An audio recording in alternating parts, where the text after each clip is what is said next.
My name is Dillon Johnson. My traditional name is Tokwanan. That name was given to me by my chicha, Elsie Paul. And that name means a lot to me. I mean, it means a lot to her, so it means a lot to me. And Tokwanan is the name of one of the villages that our people came from. And it's now known as Theodosia, and it's actually one of Slayaman's reserves right now, but it definitely doesn't look like it used to. But nevertheless, that name does mean a lot to me. It means a lot just to have a traditional name from Slayaman. You know, that's where I was from, that's where I am from, that's where my mokwaju is buried, as they say, my belly button. So just to a bit more of an introduction, like I said, my chicha is Elsie Paul, my mother is Jeannie Bassett, and my father is Gordy Johnson. And I grew up in Slayaman, and I went to school in Powell River and graduated from Brooks Secondary School. And from there I went to Victoria and did a Bachelor of Commerce at the University of Victoria. And from then I didn't really know what I wanted to do, and there was an opportunity to join this commercial banking program, and so I got into that and ended up moving around a little bit with HSBC and commercial banking, and found myself here in North Vancouver on the North Shore, where I currently work. So I left the banking industry and got into this First Nations economic development industry. I was lucky to be brought on by a fellow from the Squamish Nation who was looking for a little help in this area, and I was definitely interested, so I made that transition, and I'm really glad I did, because it really opened my eyes, got me more back involved in the First Nations community and economic development, which is where I wanted to be. And I've been here ever since. I did take a year off to do an MBA. I did that at the University of Western Ontario, and the business school there is called the Richard Ivey School of Business, and that was also a worthwhile experience. It was only a year. It was really demanding and packed really tightly. This program was quite comprehensive and intense, but it was definitely a worthwhile experience. Got to meet a lot of cool people and connections that I think will help me out, as long as I live.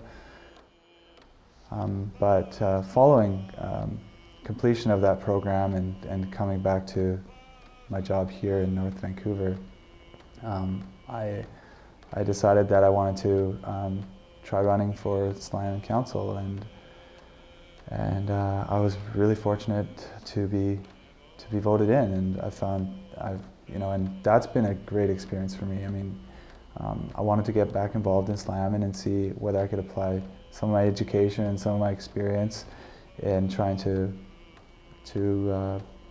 improve governance in any way I can, and improve economic opportunities, just provide a bit of perspective from somebody who's grew up in Slayaman but has worked off reserve as well, and as well being a voice of, I guess, the younger generation. And I think so far it's been great. I mean, the councillors that have been there for the last 20 odd years have been really they've been really accepting, and really I've learned a lot from them, basically. So I'm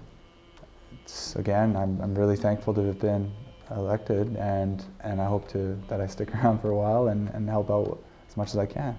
And I also hope that the fact that I got on council will kind of open the door for a lot of the other younger leaders that I know are out there that have a lot of experience in education and knowledge, and whether it's traditional or modern or a mixture of both. I mean, it's definitely useful. It's just, I think that it'll really help Slayaman going forward. I would strongly encourage everybody, all Slayaman members, to make every effort to try to understand what's being proposed by this treaty settlement. I know that there's, obviously there's a ton of material. A lot of it, especially the fiscal and financial aspects of it, are quite complicated. But I think, again, it's important that people ask the questions that are on their mind, how it impacts their life, what strategies, policies does the treaty office have in mind in trying to mitigating some of these risks. I know people are, in particular, property taxation and income taxation are large concerns for people, but try to understand what the treaty office has in place to mitigate those impacts on people's lives.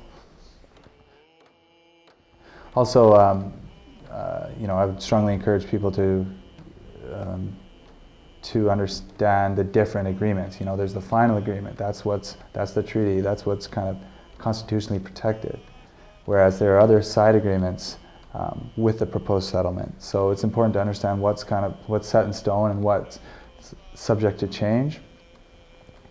And if people aren't comfortable asking, the treaty office or their representatives, then ask somebody that you trust. But again, it's just what we want to avoid is people making uninformed decisions based on what they've heard or what they don't understand or haven't made an attempt to understand. Or it's a lot of times with votes within communities, First Nations or not, a lot of votes are cast based on again, rumor, hearsay, misinformation, or fear-mongering, and really it's such a big decision for our people to make that it's too important to just rely purely on misinformation or hearsay or stuff that's just not true. So again, I encourage other people to make an effort to understand it, sign up for the family meetings, attend treaty sessions. If you're not comfortable doing that, then go online, watch the videos, or read the materials. And if you don't understand it, then again, ask somebody about the concerns that you have on your mind, so you can understand how it's going to impact the nation and each individual. So.